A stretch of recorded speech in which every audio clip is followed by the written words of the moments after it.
To survive in this world, a man needs more than just bread. He needs light. Light to guide him, to trust what he sees ahead.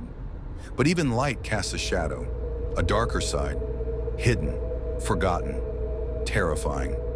A world people call by different names: ghosts, spirits, demons, the devil. They all hide there, just out of sight. And sometimes, that darkness walks right into the light. No, not every spirit is evil. Some are just lost, shattered souls waiting to be understood, to be seen. And that's where I come in. My name is JD. I go where the souls are stuck, where the past has unfinished business, and I help them move on. This time, I arrived in a forgotten village in Japan, a place called Tsukuma. You won't find it on any map anymore, but not every story is remembered in ink. Some are remembered in tears. And the story of Tsukuma begins with a woman crying.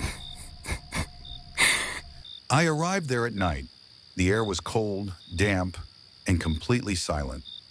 I left my car just outside the village. The path inside was too narrow to drive. You could only walk, and I walked in, alone. In my backpack, I carried what I always do: my old recorder, a camera, a mic, and my sketchbook. The names of every soul I'd helped before were written inside it, and one blank page, for this case. The moment I stepped into Tsukuma, it felt like I'd crossed into another time. The houses were all wooden, with mold dripping from their roofs. Some windows were crooked, broken, and every door felt like someone was watching from behind. I stopped an old man walking past. His face was all wrinkles, but his eyes were sharp. "You from outside?" he asked, slow but direct. I nodded. "Yeah, I just want to ask a few things. Something strange. Happens by the river here, right?" He didn't answer. Only the sound of wind filled the silence. Then, in a voice almost too quiet to hear, he spoke. "Have you ever heard a woman cry? In the dead of night? When the whole world's asleep?" I replied, "I have. That's why I'm here." He slowly reached into his coat pocket and pulled out a small charm, carved from wood. Japanese letters etched across its surface. "Take this," he said. "She appears, but she isn't human. To see her is to lose yourself. They call her Urai, but we don't say the name aloud. If you say it, she hears it." The moment he spoke her name, the light on my recorder blinked once. I'd seen this before. When a presence is nearby, electronics always react first. I nodded in thanks and walked deeper into the village. At its center stood a temple, old, broken, abandoned. It must have once been a place of worship. Now, only the sound of pigeons and an overwhelming silence. I opened my notebook in front of the temple steps. Inside were marked all the spots where people had disappeared, each one connected to the same place, the river. They called it Shiragawa, the White River. They said once it ran red with blood. When a woman drowned herself there, no one knows her full story, only that she's still there, crying, and anyone who sees her face never comes back.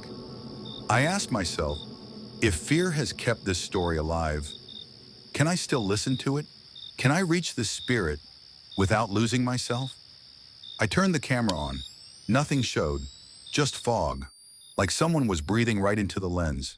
I wiped it clean, no change. And then, a sound behind me, a soft sobbing, a girl crying. I froze. I'd heard this voice before, in my dreams, but this time, it was real. I hit record, adjusted the mic, and slowly began walking toward the sound. Step by step, the crying grew louder. Every branch, every stone around me felt haunted. And then, I saw something white by a tree. She was sitting there, silent. Long, wet hair, her face hidden in her knees. She wore white, and she was weeping. The same sound, the same whispers, the same legend, now right in front of me.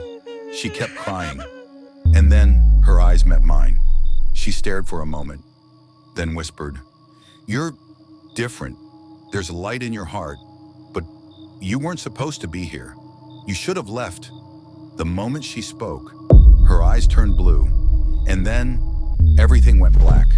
I collapsed. Want to know what happens next? Comment next episode, please, and make sure you subscribe, because Urai is not done with him yet.